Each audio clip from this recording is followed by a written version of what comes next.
ሰድር ለፀጉር በጣም ቆንጆ ነው። ፀጉርን ያሳድጋል። ሰድር ውስጥ ያለው ሰልፌር የፀጉር ፎሊክል የደም ዝውውርን ያሳድጋል ማለት ነው። ስለዚህ ፀጉር እንዳይረግፍ እንዳይነቃቀል ቆንጆ ፀጉር እንዲኖረን አዳዲስ ፀጉሮች እንዲበቅሉ ያደርግልናል ማለት ነው። ሰድር ባክቴሪያ እና በፈንገስ ምክንያት የሚመጣ የራስ ቅልን ችግር ይዋጋል። የፀጉራችን ቅሉ ጠንካራ እንዲሆን እንዳይነቃቀልም ይረዳናል። ፀጉሩን ያበራል፣ ያለሰልሳል፣ ቆንጆ ፀጉር እንዲኖረን ያደርጋል ማለት ነው። ይህ ኮንዲሽነር ተጠቅመን ፀጉራችን ለስላሳ ቆንጆ እንደሚሆነው ሁሉ ሰድርም ስንጠቀም እንደዛው ነው የሚያደርገው ማለት ነው። ፀጉራችን ታጥበነውም ተቀብተነውም አመዳም የሆነ ወዝ የሌለው አይነት ፀጉር ከሆነ ያለን ልክ ይሄንን ስንጠቀም ፀጉራችን ወደ ድሮ ወደ ነበረበት ቆንጆ ፀጉር ይሆንልናል ማለት የፀጉር ከለራችንን ያስተካክልልናል። አዳዲስ ፀጉሮችም የሚፈጠሩበት ወይም እንዲበቅሉም ይረዳዋል። ኃይለኛ ፀጉር ካለሽ በጣም ችፍርግ አስቸጋሪ የሚባል ፀጉር ካለሽ እንግዲህ ሰድርን ተጠቅመሽ ቆንጆና የሚያምር ዞማ እንዲሆንልሽ ለስላሳ እንዲሆን እንዳይረግፍብሽ፣ እንዳይበጣጠስብሽ፣ እንዳይነቃቀልብሽ እንዲሁም ደግሞ ማያምር ፀጉር አመዳም ፀጉር ካለሽ እንግዲህ ከለሩንም ሊያስተካክልልሽ ይችላል ማለት ነው። አብዛኛውን ጊዜ አይታችኋቸው ከሆነ የሶማሌ ሴቶች አብዝተው ነው የሚጠቀሙት።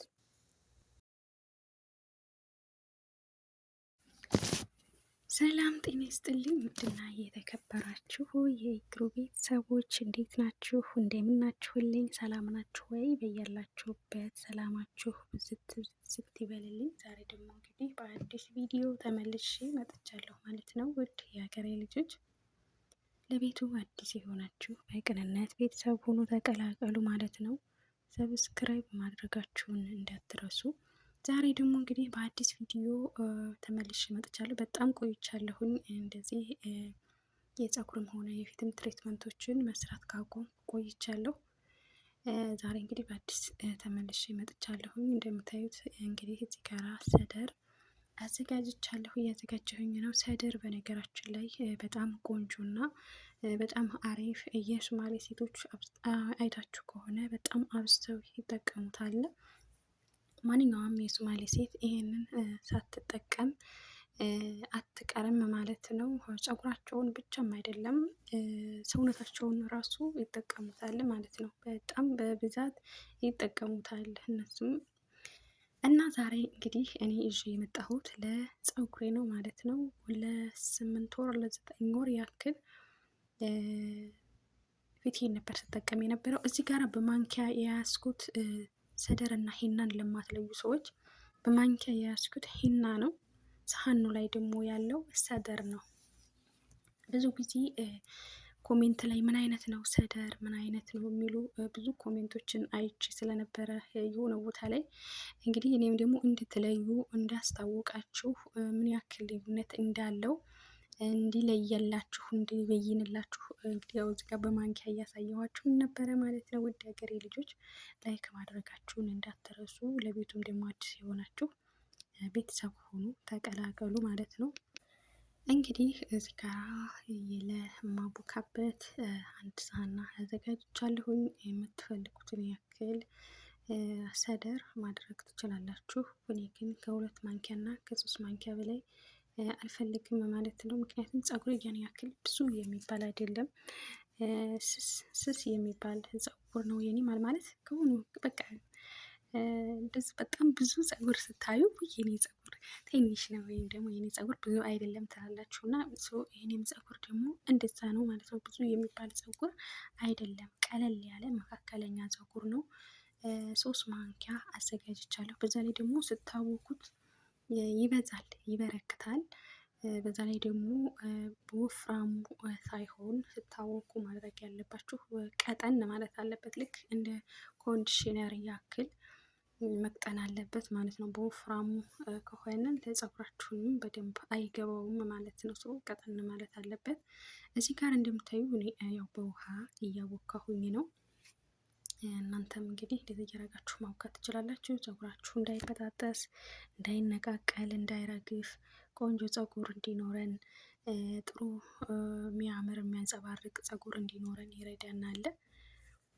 እንደምታዩት እዚህ ጋር እኔ ዘይት እያሳየኋችሁ ነው። የነጭ ሽንኩርት ዘይት ነው፣ የፀጉር ዘይት ማለት ነው። የነጭ ሽንኩርት ዘይት እዚህ ጋር እያሳየኋችሁ ነው። እናንተ የፈለጋችሁትን ዘይት መጠቀም ትችላላችሁ። ለምሳሌ ፀጉራችሁ በጣም ቅባት ምንም የሌለው ከሆነ ተጎድቶ የሰነበተ አይነት ከተሰማችሁ የፈለጋችሁትን ዘይት እዚህ ጋር አብራችሁ ትንሽዬ ቀላቅላችሁ በውሃው ፋንታ ሳይሆን በደንብ በተወሰነ ግማሽ በግማሽ ካቀጠናችሁት በኋላ በውሃ የምፈልጉትን ዘይት መጠቀም ትችላላችሁ። እዚህ ጋር ኮኮናት ዘይትም አለኝ፣ የነጭ ሽንኩርት ዘይትም አለኝ። ግን እኔ ፀጉሬ ያን ያክል ተጎድቷል፣ ዘይት አላገኘም ታርዟል ብዬ የምልበት መንገድ ምንም ስለሌለም ጥሩ ላይ ስለሆነ ያለው ምንም ዘይት አላረግም፣ በውሃ ብቻ ነው የማቦካው ማለት ነው። እናንተ ግን የፈለጋችሁትን ዘይት መጨረሻ ላይ ትንሽ ውሃ ማድረግ ሲቀራችሁ አዋህዳችሁ ዘይት አድርጋችሁ አዋህዳችሁ መቀባት ትችላላችሁ።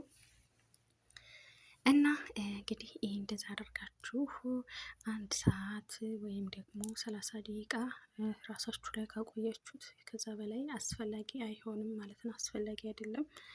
መታጠብ ትችላላችሁ።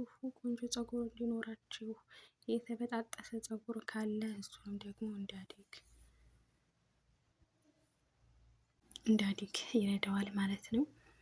እንዳይረግፍ እንዲሁም ደግሞ ኃይለኛ ከሆነ በጣም ችፍርግ ጠንካራ ፀጉርም ካላችሁ ደግሞ እንዲለሰልስላችሁ ያደርግላችኋል። ሌላው ደግሞ ካላችሁ ከተረፋችሁ ደግሞ ፊታችሁ ጥቋቁር ነጠብጣብ ካለበት እንዲሁም ደግሞ ፊታችሁ ወዛማ ከሆነ ፊታችሁ ይሄንን ብትጠቀሙ በጣም ቆንጆ ነው፣ በጣም አሪፍ ነው።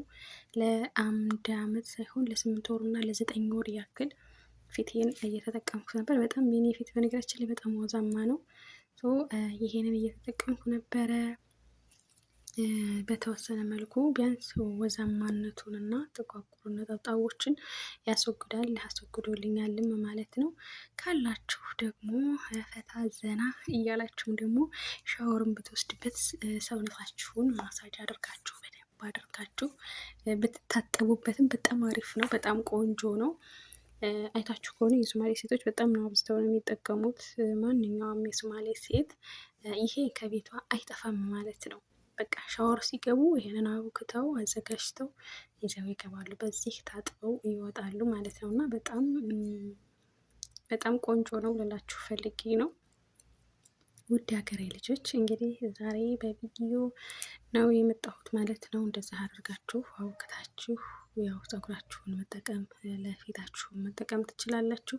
ለፊታችሁ ደግሞ መጠቀም የምትፈልጉ እጃችሁንና ፊታችሁን በደንብ በሳሙና ከታጠባችሁ በኋላ ከሰደሩ 1 ማንኪያ ወይም ደግሞ ግማሽ ማንኪያ ሰደር ወስዳችሁ እጃችሁ መሀል እጃችሁ ላይ አድርጋችሁ ትንሽዬ ውሃ አድርጋችሁ ለወስ አድርጋችሁ በጣታችሁ በዛው በእጃችሁ ስብቅ አድርጋችሁ ፊታችሁን መቀባት ትችላላችሁ። የግዴታ ሳህና ላይ ማቡካት አይጠበቅባችሁም ማለት ነው። እንግዲህ ውድ ቤተሰቦቼ ዛሬ በቪዲዮ መጥቻለሁኝ። ልብ ብላችሁ እንድታዳምጡኝ እፈልጋለሁኝ። ላይቭ መግባት አልችልም። ላይቭ ዩቲዩብ ቀጥቶኛል ማለት ነው። አላቅም ለ1 ሳምንትም ሊሆን ይችላል የቀጣኝ፣ ለ2 ሳምንትም ሊሆን ይችላል የቀጣኝ።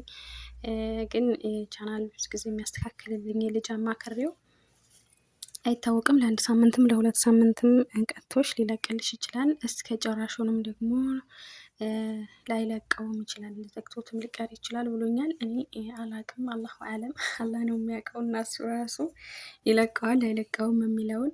ስለዚህ እህቶቼ በቅንነት ቪዲዮን እስከ መጨረሻ ድረስ ያያያችሁ ሰዓት እንዲሰጠኝ እንግዲህ የእናንተን ትብብር እፈልጋለሁ ማለት ነው። ቪዲዮውን እስከ መጨረሻው ድረስ አጫውቱልኝ፣ ተከታተሉት ማለት ነው። አበረታቱኝ። ሰዓት ደግሞ ትንሽ ሰዓት ነበር ይቀረኝ፣ ትንሽም ሳይሆን በቃ የአንድ 900-800 ገደማ ይቀረኛል ማለት ነው ሰዓት። ስለዚህ ሁላችሁም በቅንነት አጫውቱልኝ፣ እስከ መጨረሻው ድረስ እዩልኝ። ረጃጅም ቪዲዮ አልሰራም፣ እናንተም እንዳትሰለችሁ። ስለዚህ ያው አጫውቱልኝ ነው የምላችሁ። በዛ ላይ ደግሞ ልጅ ቤት የምትሰሩ እህቶች ተጠንቀቁ። የልጅ ድምፅ ከገባ የተለያዩ አላስፈላጊ ዩቲዩብ የማይፈቅዳቸው አንዳንድ ድምፆች አሉ። እነሱ ከገባባችሁ እንግዲህ ያው ልፋታችሁ ሁሉ ነገራችሁ መና ነው የሚቀረው ማለት ነው። ስለዚህ እንደዛ ነገር እንዳይፈጠር ያው ጥንቃቄ ማድረግ ይኖርብናል ማለት ነው። ውድ ሀገሬ ልጆች ዛሬ እንግዲህ ይዤ የመጣሁትን ቪዲዮ ይሄንን ይመስላል። እንግዲህ እስከ መጨረሻው ድረስ ይሄን ቪዲዮ እንደተከታተላችሁ ተስፋ አደርጋለሁ። ከተከታተላችሁት ከልብ ነው የማመሰግነው። ውድ ቤተሰቦቼ አመሰግናለሁ። ዛሬ ይዤላችሁ የመጣሁትን ቪዲዮ ይሄንን ይመስላል። አብራችሁን ስለነበራችሁ ከልብ ነው የማመሰግነው። ላይክ ማድረጋችሁን እንዳትረሱ። ለቤቱም ደግሞ አዲስ የሆናችሁ በቅንነት ቤተሰብ መሆናችሁን አትርሱ። ሰብስክራይብ አድርጉ ማለት ነው። ስለነበረኝ ቆይታ ከልብ አመሰግናለሁኝ። ሰላም ሆኑልኝ። ባይ ባይ።